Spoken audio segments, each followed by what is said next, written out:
Exodus chapter 7. And the Lord said to Moses, "See, I have made you like God to Pharaoh, and your brother Aaron shall be your prophet. You shall speak all that I command you, and your brother Aaron shall tell Pharaoh to let the people of Israel go out of his land. But I will harden Pharaoh's heart, and though I multiply my signs and wonders in the land of Egypt, Pharaoh will not listen to you. Then I will lay my hand on Egypt and bring my hosts, my people, the children of Israel, out of the land of Egypt by great acts of judgment. The Egyptians shall know that I am the Lord, when I stretch out my hand against Egypt and bring out the people of Israel from among them." Moses and Aaron did so. They did just as the Lord commanded them. Now Moses was 80 years old, and Aaron 83 years old, when they spoke to Pharaoh.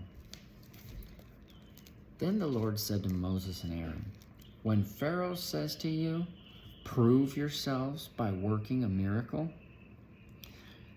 then you shall say to Aaron, 'Take your staff and cast it down before Pharaoh, that it may become a serpent.'"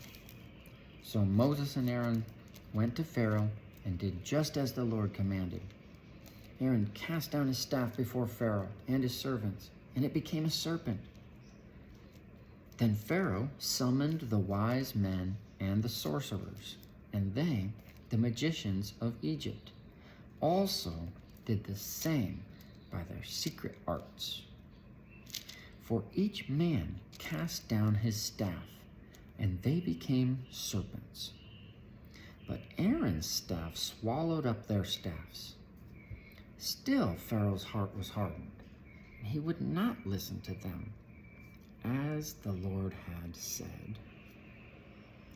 Then the Lord said to Moses, "Pharaoh's heart is hardened. He refuses to let the people go. Go to Pharaoh in the morning, as he is going out to the water. Stand on the bank of the Nile to meet him, and take in your hand the staff that turned into a serpent. And you shall say to him, 'The Lord, the God of the Hebrews, sent me to you, saying, Let my people go, and they may serve me in the wilderness. But so far you have not obeyed. Thus the Lord says, By this you shall know that I am the Lord. Behold, with the staff that is in my hand, I will strike the water that is in the Nile, and it shall turn to blood.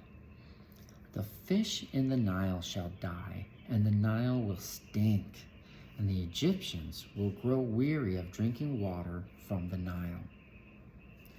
And the Lord said to Moses, "Say to Aaron, take your staff and stretch out your hand over the waters of Egypt, over the rivers, their canals, and their ponds, and all their pools of water, so that they may become blood. And there shall be blood throughout the land of Egypt, even in vessels of wood and in vessels of stone."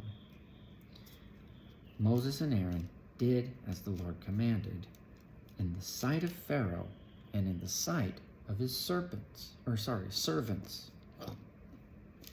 He lifted up his staff, struck the water in the Nile. All the water in the Nile turned into blood, and the fish in the Nile died, and the Nile stank, so that the Egyptians could not drink water from the Nile. There was blood throughout all the land of Egypt. But the magicians of Egypt did the same by their secret arts. So Pharaoh's heart remained hardened, and he would not listen to them, as the Lord had said. Pharaoh turned and went into his house, and he did not take even this to heart. And all the Egyptians dug along the Nile for water to drink, for they could not drink the water of the Nile.